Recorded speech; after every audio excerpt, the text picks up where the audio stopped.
Pacifica, this is Democracy Now! We're on the road in Kansas City, where the Occupy movement is in full swing. Among those who've addressed the encampment, our guest William Black, a white-collar criminologist, former financial regulator, and author of The Best Way to Rob a Bank is to Own One. Oh, and we're warning our broadcasters, the F word will be used frequently during the show. That's the 5-letter F word, fraud. Then a judge has ordered Kansas to restore federal funds to a family planning clinic after the state passed a law aimed at defunding Planned Parenthood. We'll speak with Julie Burkhart, a close friend of the murdered Kansas abortion provider Dr. Tiller. She's trying to set up a new clinic in Wichita, but people are still running scared. And on the heels of the dedication of the Dr. Martin Luther King Monument in Washington, D.C., we speak with the Kansas City Star's Louis Duguid. He says the number of children in poverty today is as high as it was when Dr. King was alive. All that and more coming up.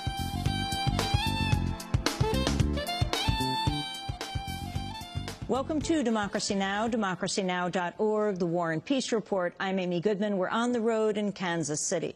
Secretary of State Hillary Clinton has wrapped up a surprise visit to the Libyan capital of Tripoli. On Tuesday, Clinton pledged millions of dollars in additional U.S. aid for Libya's national transitional government. We will support a process of democratizing that respects the rule of law, that respects the rights of minorities and women and young people, that creates independent institutions like a free press and an independent judiciary, groups and individuals who really believe in democracy should be welcomed into that process. But groups that want to undermine democracy or subvert it are going to have to be dealt with by the Libyans themselves. Secretary of State Clinton's visit comes one day after the governing National Transitional Council took full control of the town of Bani Walid, where fighters loyal to the ousted leader Muammar Gaddafi have remained. NATO spokesperson Roland Lavoie said the international military campaign in Libya is coming to a close. Remaining Gaddafi fighters are on the defensive, apparently attempting to avoid capture.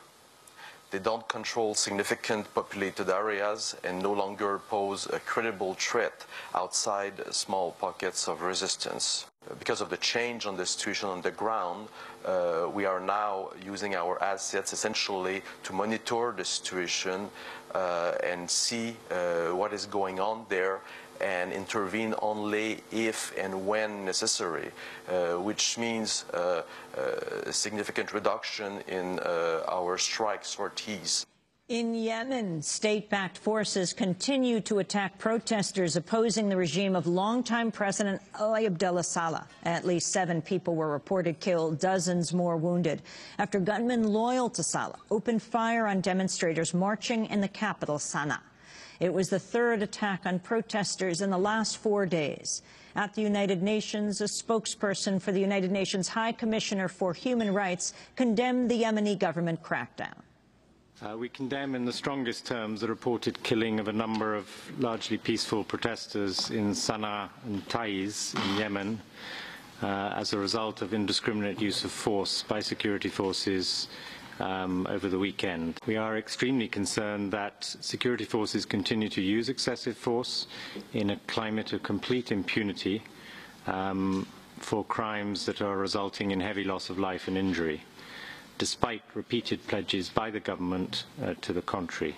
As the violence continues in Yemen, the Nobel Peace Laureate Tawakkol Karman has made a surprise visit to New York to press her campaign for international pressure on the Saleh regime. Speaking outside the United Nations, Karman called for the freezing of all Yemeni government assets as well as the prosecution of Yemeni officials at the International Criminal Court. نحن أتينا يعني مضمون الرسالة هو خطاب المجلس الأمن الدولي والأمم المتحدة. We here calling on the United Nations to stand up for human rights and democracy, which is the principle they were founded upon. We came here to tell them that Ali Saleh and Bashar al-Assad are both criminals, and they have to be held accountable and prosecuted. We want from them two things: freeze the assets of the regime and forward the files of the criminals in Yemen into the International Criminal Court. The attacks on peaceful protesters are crimes against humanity. And just like the civilians and the peaceful protesters are being killed in Libya and Egypt, are being killed now in Yemen and elsewhere. Tawakkol Karman also rejected a proposed measure from the UN Gulf Cooperation Council that would grant immunity to Saleh and his administration.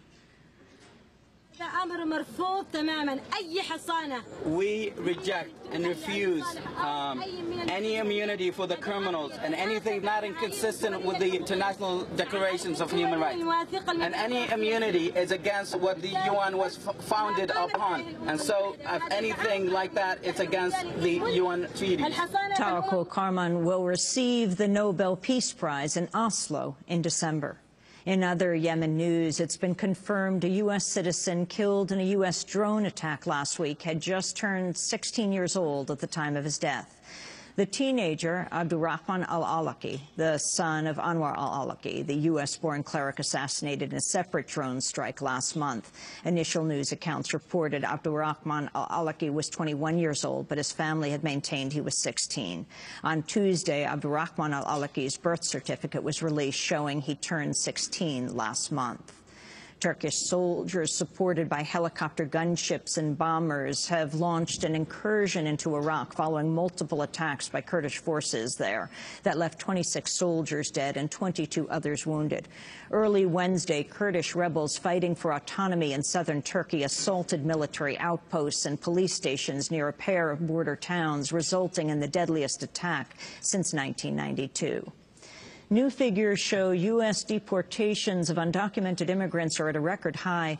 The Immigration and Customs Enforcement Agency says it deported nearly 400,000 people in fiscal 2011, the highest total in the agency's 8 years.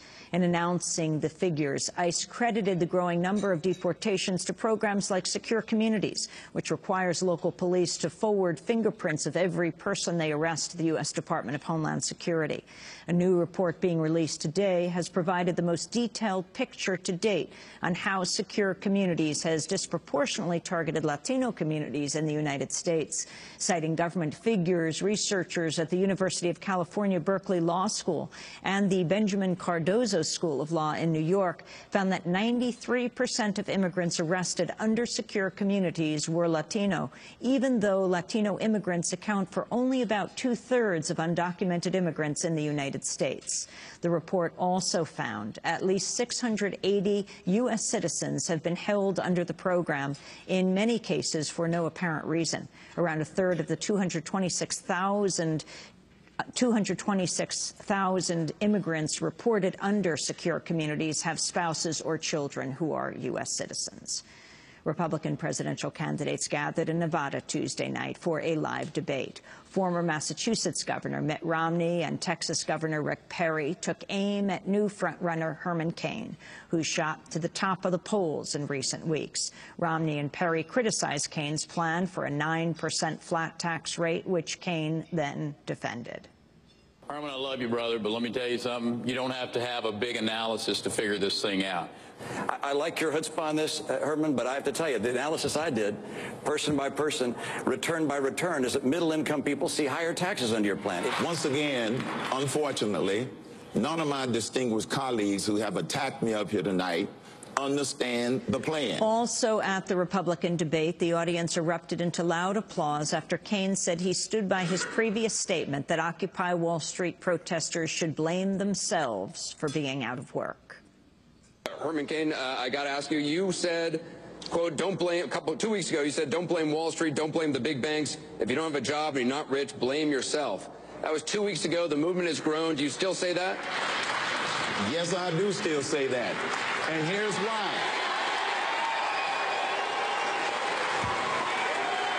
I still stand by my statement, and here's why. They might be frustrated with Wall Street and the bankers, but they're directing their anger at the wrong place. Wall Street didn't put in failed economic policies. Wall Street didn't spend $1 trillion that didn't do any good. Wall Street isn't going around the country trying to sell another $450 billion. They ought to be over in front of the White House taking out their frustration. So I do stand by that. Congressman Paul, you've been...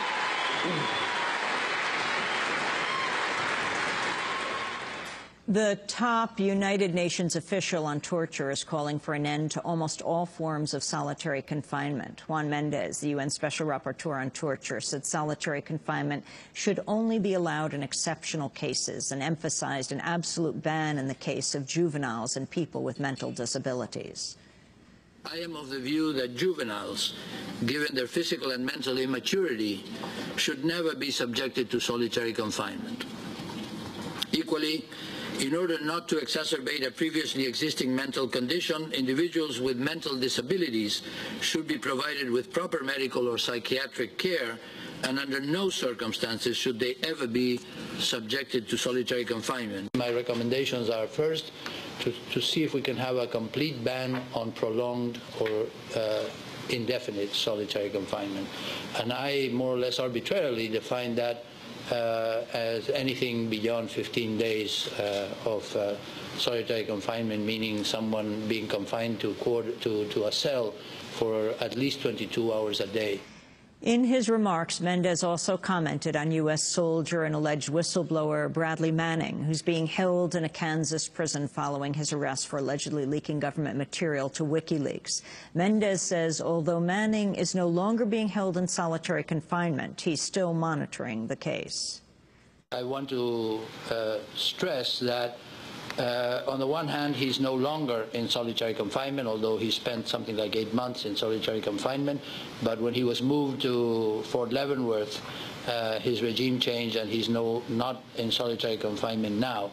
I'm not saying anything about whether his present regime violates other possible standards, but at least he's on a daily basis, he does communicate and socialize with other inmates in his same category. And in New York, several hundred Occupy Wall Street supporters marched to the offices of Manhattan's district attorney Tuesday to call on prosecutors to drop all charges against protesters detained over the past month. Following the demonstration, protesters marched to a nearby restaurant where New York Governor Andrew Cuomo was being presented with an award. The protesters were joined by feminist author Naomi Wolf, who'd been attending the event inside. After refusing to comply with an order to vacate the sidewalk, Wolf and a companion were arrested. Meanwhile, the New York Police Department commander, who was caught on video pepper spraying a group of young women while they were corralled and netting last month, now faces an internal disciplinary charge that could cost him 10 days of vacation time. The department has found Deputy Inspector Anthony Bologna broke department rules in his use of the spray during an Occupy Wall Street protest last month. Bologna can accept the charge and plead guilty or opt for a departmental trial. The victims of the pepper spraying have called for criminal charges. And those are some of the headlines. This is Democracy Now!, democracynow.org, The War and Peace Report. I'm Amy Goodman. We are